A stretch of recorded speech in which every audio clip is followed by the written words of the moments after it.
ପିଲାମାନେ କାହିଁକି କେଜାଣି ବେଳେ ବେଳେ ଗପ ଶୁଣିବାକୁ ଇଚ୍ଛା ହୁଏ। ଆଚ୍ଛା କହିଲ ପିଲାମାନେ, ତମାନେ ଥମ୍ବନେଲ ଦେଖି ଜାଣିପାରୁଥିବ ଆଜି ଏହି ଭିଡିଓରେ ଆମେ ଗୋଟିଏ ସୁନ୍ଦର ଗପଟିଏ ପଢିବା ଏବଂ ବୁଝିବା। ଆଚ୍ଛା କହିଲ ପିଲାମାନେ, ଗପଟିର ନାଁ କଣ? ଗପଟିର ନାଁ ହେଉଛି ମିଛୁଆ ରାଧୁଆ। ପିଲାମାନେ, ଏହି ରାଧୁଆର ନାଁ ମିଛୁଆ କାହିଁକି ଦିଆଯାଇଛି? ଗପଟିକୁ ସିନା ପଢିଲେ ଶୁଣିଲେ ଆମେ ଜାଣିବା ତା ନାଁ ମିଛୁଆ କାହିଁକି ହେଇଛି ବା ତା ନାଁ ପୂର୍ବରୁ ମିଛୁଆ କାହିଁକି ଲେଖାଯାଇଛି, ସେ କାହାକୁ ମିଛ କହିଛି ଏବଂ ମିଛ କହିବା ଦ୍ୱାରା ତାର କଣ କ୍ଷତି ହୋଇଛି। ତ ପିଲାମାନେ ଗପଟିକୁ ପ୍ରଥମେ ଆମେ ପଢି ନେବା, ତାପରେ ବୁଝିବା। ତ ପିଲାମାନେ ତା ପୂର୍ବରୁ ତମାନେ ଯଦି ଏହି ଚ୍ୟାନେଲରେ ନୂଆ ଅଛ ତାହେଲେ ଚ୍ୟାନେଲଟିକୁ ପ୍ରଥମେ ସବସ୍କ୍ରାଇବ କରିଦିଅ। ତ ପିଲାମାନେ ଏବେ ପଢିବା ଆମେ ଗପଟିକୁ, ତାପରେ ବୁଝିବା। ଗପଟିର ନାଁ କଣ ପିଲାମାନେ? ମିଛୁଆ ରାଧୁଆ। ପିଲାମାନେ ପଢିବା। ନରଣପୁର ଗାଁରେ ରାଧୁଆ ନାମରେ ପିଲାଟିଏ ଥାଏ। ଜନ୍ମରୁ ତାର ବାପା ମରିଯାଇଥିଲେ। ସେ ଗାଁରେ ସମସ୍ତଙ୍କ ଗାଈ ଜଗୁଥିଲା। ମାସକୁ ଯେତେ ପାଉଥିଲା ସେଥିରେ ମା ପୁଅ ଚଳି ଯାଉଥିଲେ। ରାଧୁଆ ଟିକିଏ ଚଗଲା ଥିଲା। ମିଛ କଥା କହି ବଡ଼ମାନଙ୍କ ସହ କୌତୁକ କରିବାକୁ ସେ ଭଲ ପାଉଥିଲା। କଣ ହେଇଛି ପିଲାମାନେ? ନରଣପୁର ଗାଁରେ ରାଧୁଆ ନାମରେ ପିଲାଟିଏ ଥାଏ। ପିଲାମାନେ ତମାନଙ୍କର ଯେମିତି ଗାଁ ନାଁ ଅଛି, ରାଧୁଆର ମଧ୍ୟ ସେହିଭଳି ଗାଁ ନାଁ ଅଛି। ରାଧୁଆ କେଉଁଠାରେ ରହୁଥିଲା? ନା ନରଣପୁର ଗାଁରେ ରହୁଥିଲା। ଜନ୍ମରୁ ତାର ବାପା ମରିଯାଇଥିଲେ। ସେ ଗାଁରେ ସମସ୍ତଙ୍କ ଗାଈ ଜଗୁଥିଲା। ମାସକୁ ଯେତେ ପାଉଥିଲା ସେଥିରେ ମା ପୁଅ ଚଳି ଯାଉଥିଲେ। ରାଧୁଆ ଟିକିଏ ଚଗଲା ଥିଲା। ମିଛ କଥା କହି ବଡ଼ମାନଙ୍କ ସହ କୌତୁକ କରିବାକୁ ସେ ଭଲ ପାଉଥିଲା। ତ ପିଲାମାନେ ଜନ୍ମରୁ ଯେହେତୁ ତାର ବାପା ମରିଯାଇଥିଲେ, ତାଙ୍କ ଘର ଚଳେଇବାକୁ କେହି ବି ନଥିଲେ। ଘରେ ଖାଲି ତାର ମା ଆଉ ରାଧୁଆ ଥିଲେ, 2 ଜଣ।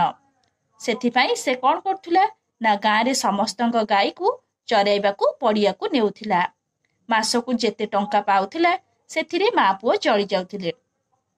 ପିଲାମାନେ ଯେହେତୁ ସେ ଗାଁରେ ସମସ୍ତଙ୍କ ଗାଈ ଚରାଇବାକୁ ପଡ଼ିଆକୁ ନେଇକି ଯାଉଥିଲା, ସେଥିପାଇଁ ଗାଁର ଲୋକମାନେ ସମସ୍ତେ ତାକୁ ପଇସା ଦେଉଥିଲେ। ସେଇ ପଇସାରେ ସେ ମା ପୁଅ ଚଳି ଯାଉଥିଲେ। ରାଧୁଆ ଟିକିଏ ଚଗଲା ଥିଲା। ମିଛ କଥା କହି ବଡ଼ମାନଙ୍କ ସହ କୌତୁକ କରିବାକୁ ସେ ଭଲ ପାଉଥିଲା। ତ ପିଲାମାନେ ଯେହେତୁ ସେ କଣ ପାଠ ପଢି ନଥିଲା, ଜନ୍ମରୁ ସେ ଗାଈ ଜଗୁଥିଲା, ସେଥିପାଇଁ ସେ ବହୁତ ଚଗଲା ଥିଲା। ମିଛ କଥା କହି ବଡ଼ମାନଙ୍କ ସହ କୌତୁକ କରିବାକୁ ସେ ଭଲ ପାଉଥିଲା। ଆଚ୍ଛା କହିଲ ପିଲାମାନେ, ରାଧୁଆର ଯଦି ବାପା ବଞ୍ଚିଥାନ୍ତେ ତାହେଲେ ରାଧୁଆ କଣ କରିଥାନ୍ତା? ରାଧୁଆ ବି ତମମାନଙ୍କ ଭଳି ଟ୍ୟୁସନ ଯାଇଥାନ୍ତା, ସ୍କୁଲ ଯାଇଥାନ୍ତା। ଆଉ ତମମାନଙ୍କ ଭଳି ରାଧୁଆର ମଧ୍ୟ ବହୁତ ସାଙ୍ଗସାଥୀ ଥାନ୍ତେ। ଆଉ ସେମାନଙ୍କ ସହିତ ସେ ଖେଳିଥାନ୍ତା, ବହୁତ କୌତୁକ କରିଥାନ୍ତା, ମଜାମସ୍ତି କରିଥାନ୍ତା। ଯେହେତୁ ରାଧୁଆର ବାପା ମରିଯାଇଥିଲେ, ସେଥିପାଇଁ ସେ ପ୍ରତ୍ୟେକ ଦିନ ପଡ଼ିଆକୁ ଗାଈ ଚରାଇବାକୁ ନେଇକି ଯାଏ। ତାର ବା ପିଲାମାନେ କିଏ ବା ସାଙ୍ଗ ଅଛି? ତମମାନଙ୍କ ଭଳି ସେ ସ୍କୁଲ ଯାଉଥିଲେ ସିନା ତାର ସାଙ୍ଗ ଥାନ୍ତେ, ବା ଟ୍ୟୁସନ ଯାଉଥିଲେ ସିନା ତାର ସାଙ୍ଗ ଥାନ୍ତେ। ଯେହେତୁ ସେ ସ୍କୁଲ ଟ୍ୟୁସନ ଯାଇନାହିଁ, ତାର ସାଙ୍ଗସାଥୀ କେହି ବି ନାହାନ୍ତି, ସେଥିପାଇଁ ସେ ଗାଁର ଲୋକମାନଙ୍କ ସହିତ ବହୁତ ମଜାମସ୍ତି କରୁଥିଲା ବା କୌତୁକ କରୁଥିଲା, ମିଛ କହୁଥିଲା ହେଲା। ତାପରେ ଦେଖିବା ପିଲାମାନେ, ଏହି ମିଛ କହିବା ଦ୍ୱାରା ରାଧୁଆର ଅବସ୍ଥା କଣ ହେଲା? ପିଲାମାନେ ତମାନେ ଛବି ଦେଖି ଜାଣିପାରୁଥିବ ଏଠି ରାଧୁଆ କଣ କରୁଛି ନା ପଡ଼ିଆରେ ଗାଈ ଚରାଉଛି। ପିଲାମାନେ ପଡ଼ିଆରେ ତାହାର ଯେହେତୁ ସାଙ୍ଗ କେହି ବି ନାହାନ୍ତି, ପଡ଼ିଆରେ ତାର ସାଙ୍ଗ କହିଲେ ଏହି ଗଛ ମାନେ। ସେଇ ଗଛ ଉପରେ ବସେ, ବଂଶୀ ବଜାଏ, ଆଉ କଣ କରେ ନା ଗାଈମାନଙ୍କୁ କଣ ଚରାଏ। ପିଲାମାନେ ଦେଖିବା ତାପରେ ରାଧୁଆ ସେ କଣ କଲା, ସେ କଣ କୌତୁକ କଲା ଗାଁ ଲୋକମାନଙ୍କ ସହିତ। ଦେଖିବା ପିଲାମାନେ, ପଢିବା ଏବଂ ତାପରେ ବୁଝିବା। ସେଦିନ ସେ ସବୁଦିନ ପରି ସକାଳେ ପଖାଳ ଖାଇ ବାହାରିଲା ଗୋରୁ ଚରାଇବାକୁ। ଗାଁର ଶେଷରେ ଥିବା ପଡ଼ିଆରେ ସବୁ ଗୋରୁଙ୍କୁ ଛାଡ଼ିଦେଲା ଏବଂ ଗଛ ଡାଳରେ ବସି ଗୀତ ଗାଇବାକୁ ଲାଗିଲା। ହଠାତ୍ ତା ମନରେ କୌତୁକ ଦେଖିବାକୁ ଇଚ୍ଛା ହେଲା। ଗାଁ ଆଡ଼କୁ ମୁହଁ କରି ଖୁବ୍ ଜୋରରେ ପାଟି କରି କହିଲା, ଭାଇମାନେ ଧାଇଁ ଆସ, ବାଘ ଖାଇଗଲା। ତା ଡାକ ଶୁଣି ଗାଁ ଲୋକେ ଠେଙ୍ଗା ବାଡ଼ି ଧରି ଦୌଡ଼ି ଆସିଲେ। ଆସି ଦେଖନ୍ତି ତ ବାଘ ନାହିଁ କି କେହି ନାହିଁ। ରାଧୁଆ ହସି ହସି ଭୂଇଁରେ ଗଡ଼ି ଯାଉଛି। ସେମାନେ ରାଧୁଆ ଉପରେ ରାଗିଗଲେ ଓ ତାକୁ ଗାଳି ଦେଇ ଘରକୁ ଫେରିଲେ। ଆଉ ଦିନେ ରାଧୁଆ ମିଛରେ ବାଘ ଖାଇଗଲା ବୋଲି ଡାକିଲା। ଏଥର ଗାଁ ଲୋକେ ଆସି ଦେଖନ୍ତି ତ ବାଘ ନାହିଁ। ସେମାନେ ଏଥର ବୁଝିଗଲେ ଯେ ରାଧୁଆ ପ୍ରକୃତରେ ଏକ ମିଛୁଆ। କଣ ହେଇଛି ପିଲାମାନେ? ସେଦିନ ସେ ସବୁଦିନ ପରି ସକାଳେ ପଖାଳ ଖାଇ ବାହାରିଲା ଗୋରୁ ଚରାଇବାକୁ। ଆଚ୍ଛା କହିଲ ପିଲାମାନେ, ସବୁଦିନ ପରି କିଏ ପଖାଳ ଖାଇ ସାରି ବାହାରିଲା ଗୋରୁ ଚରାଇବାକୁ? ନା ରାଧୁଆ। ରାଧୁଆ ପ୍ରତ୍ୟେକ ଦିନ ଭଳି ସେଦିନ ମଧ୍ୟ ସେ ପଖାଳ ଖାଇସାରିବା ପରେ ଗୋରୁମାନଙ୍କୁ ନେଇକି ପଡ଼ିଆକୁ ଚରାଇବାକୁ ଗଲା। ଆଚ୍ଛା କହିଲ ପିଲାମାନେ, ତମାନେ ସବୁ ସକାଳୁ ଉଠି ସାରିବା ପରେ କଣ କରିଥାଅ?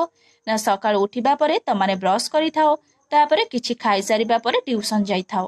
ତାପରେ ଟ୍ୟୁସନରୁ ଫେରିବା ପରେ ତମାନଙ୍କ ମା କଣ କରିଥାନ୍ତି ନା ତମାନଙ୍କୁ କୋଡ଼ରେ ବସାଇକି ଭୂତ ଗପ ହଉ, ସାପ ଗପ ହଉ, ଏମିତି ବହୁତ ସାରା ଗପ କହି ତମାନଙ୍କୁ ଖୁଆଇ ଦେଇଥାନ୍ତି। ତାପରେ ତମ ଜେଜେବାପା ହୁଅନ୍ତୁ, ଜେଜେମା ହୁଅନ୍ତୁ କିମ୍ବା ତମ ବାପା ହୁଅନ୍ତୁ ତମକୁ ନେଇକି ସ୍କୁଲରେ ଛାଡ଼ିକି ଆସନ୍ତି। ଆଚ୍ଛା କହିଲ ପିଲାମାନେ, ରାଧୁଆର ଯଦି ବାପା ବଞ୍ଚିଥାନ୍ତେ ସେ କଣ ସବୁଦିନ ଏହିଭଳି ପଖାଳ ଖାଇସାରିବା ପରେ ଗାଁର ଗୋରୁମାନଙ୍କୁ ନେଇକି ପଡ଼ିଆକୁ ଚରାଇବାକୁ ଯାଇଥାନ୍ତା? ନାଇଁ ପିଲାମାନେ, ଯଦି ତାର ବାପା ବଞ୍ଚିଥାନ୍ତେ ସେ ସବୁଦିନ ପଖାଳ ଖାଇସାରିବା ଭଳି ତମମାନଙ୍କ ଭଳି ସ୍କୁଲ ଯାଇଥାନ୍ତା। ଆଉ ସ୍କୁଲରେ ସେଠି ତାର ବହୁତ ସାଙ୍ଗ ଥାନ୍ତେ। ସେ ସେମାନଙ୍କ ସହିତ ପାଠ ପଢ଼ିଥାନ୍ତା, ବୁଲିଥାନ୍ତା ଆଉ ବହୁତ ମଜାମସ୍ତି ମଧ୍ୟ କରିଥାନ୍ତା। ତମେ ମାନେ ଯେମିତି ପିଲାମାନେ ତମ ସାଙ୍ଗମାନଙ୍କ ସହିତ ସ୍କୁଲରେ ଖେଳଛୁଟିରେ ଖେଳିଥାଅ, ସେ ବି ମଧ୍ୟ ସ୍କୁଲରେ ସେ ତାର ସାଙ୍ଗମାନଙ୍କ ସହିତ ଖେଳିଥାନ୍ତା। ହେଲେ ଦିନେ କଣ ହେଇଛି ନା ସବୁଦିନ ଭଳି ସେ ମଧ୍ୟ ପଖାଳ ଖାଇ ଗୋରୁ ଚରାଇବାକୁ ପଡ଼ିଆକୁ ବାହାରିଲା। ଗାଁର ଶେଷରେ ଥିବା ପଡ଼ିଆରେ ସେ ସବୁ ଗୋରୁଙ୍କୁ ଛାଡ଼ିଦେଲା ଏବଂ ଗଛ ଡାଳରେ ବସି ଗୀତ ଗାଇବାକୁ ଲାଗିଲା। ପିଲାମାନେ, ପଡ଼ିଆରେ ତାର ସାଙ୍ଗ କହିଲେ ଗଛ ଛଡ଼ା ଆଉ କେହି ନାହିଁ। ସେ ସେଇ ଗଛ ଉପରେ କଣ କଲା ନା ବସିକି ଗୀତ ଗାଇବାକୁ ଲାଗିଲା।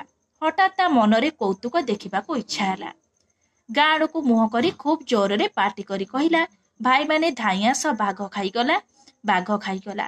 ଏହି ଡାକ ଶୁଣିବା ପରେ ଗାଁ ଲୋକ ଧାଇଁ ଆସିଲେ। ଗାଁ ଲୋକେ ଠେଙ୍ଗା ବାଡ଼ି ଧରି ଦୌଡ଼ି ଆସିଲେ। ଆସି ଦେଖନ୍ତି ତ ବାଘ ନାହିଁ କି କେହି ନାହିଁ। ରାଧୁଆ ହସି ହସି ଭୁଇଁରେ ଗଡ଼ି ଯାଉଛି। ସେମାନେ ରାଧୁଆ ଉପରେ ରାଗିଗଲେ ଓ ତାକୁ ଗାଳି ଦେଇ ଘରକୁ ଫେରିଲେ। ଆଉ ଦିନେ ରାଧୁଆ ମିଛରେ ବାଘ ଖାଇଗଲା ବୋଲି ଡାକିଲା। ଏଥର ଗାଁ ଲୋକେ ଆସି ଦେଖନ୍ତି ତ ବାଘ ନାହିଁ। ସେମାନେ ଏଥର ବୁଝିଗଲେ ଯେ ରାଧୁଆ ପ୍ରକୃତରେ ଏକ ମିଛୁଆ। ପିଲାମାନେ, ରାଧୁଆ ଯେତେବେଳେ ବାଘ ଖାଇଗଲା, ବାଘ ଖାଇଗଲା ଏଇଭଳି ଡାକିଲା, ସେତେବେଳେ ଗାଁ ଲୋକମାନେ କଣ କଲେ ନା ଠେଙ୍ଗା ବାଡ଼ି ଧରି ଦୌଡ଼ି ଆସିଲେ। ଆସି ଦେଖିଲେ କଣ ନା ବାଘ ସେଠାରେ ନାହିଁ। ବାଘ ନାହିଁ କି କେହି ନାହିଁ। ରାଧୁଆ ବିଚାରୀ କଣ କରୁଛି ନା ହସି ହସି ଭୁଇଁରେ ଗଡ଼ି ଯାଉଛି। ସେମାନେ ରାଧୁଆ ଉପରେ ରାଗିଗଲେ ଓ ତାକୁ ଗାଳି ଦେଇ ଘରକୁ ସମସ୍ତେ ଫେରିଗଲେ। ଆଉ ଦିନେ ରାଧୁଆ ମିଛରେ ବାଘ ଖାଇଗଲା ବୋଲି ପୁଣି ଡାକିଲା। ଏଥର ଗାଁ ଲୋକେ ପୁଣି ଧାଇଁ ଆସିଲେ। ପୁଣି ଆସିକି ଦେଖିଲେ ତ ବାଘ ନାହିଁ କି କେହି ନାହିଁ।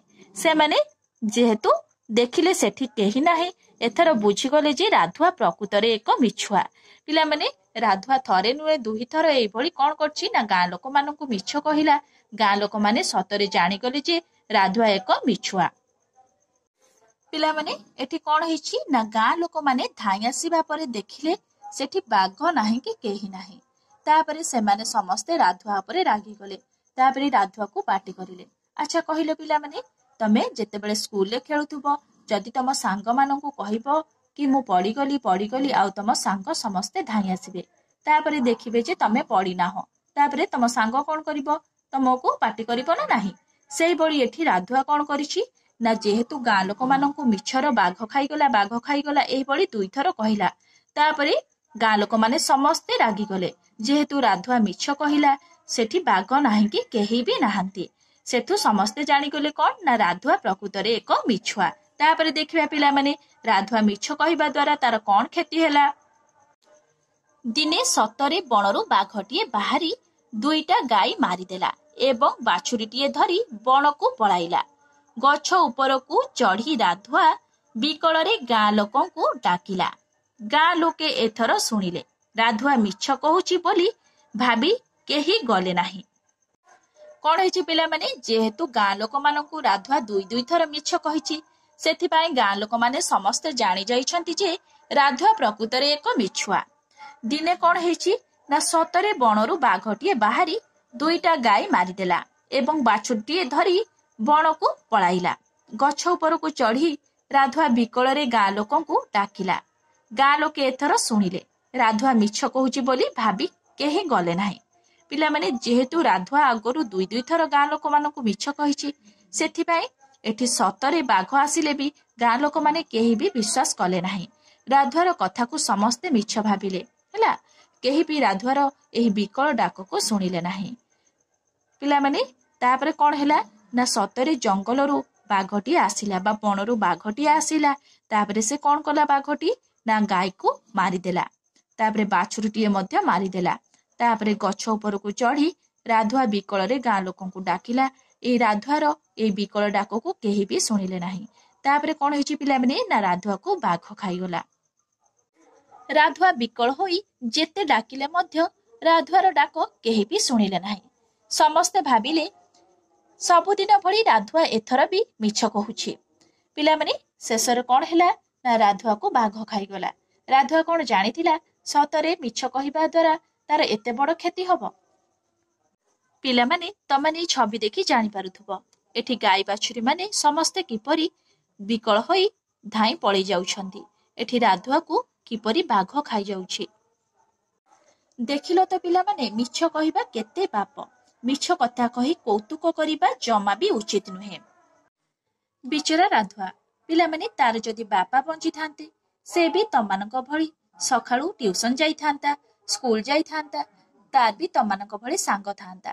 ଆଉ ସେ ସେମାନଙ୍କ ସହିତ ପାଠ ପଢିଥାନ୍ତା। ସେ ବି ସେମାନଙ୍କ ସହିତ ଖେଳିଥାନ୍ତା, ବୁଲିଥାନ୍ତା, ବହୁତ ମଜାମସ୍ତି କରିଥାନ୍ତା।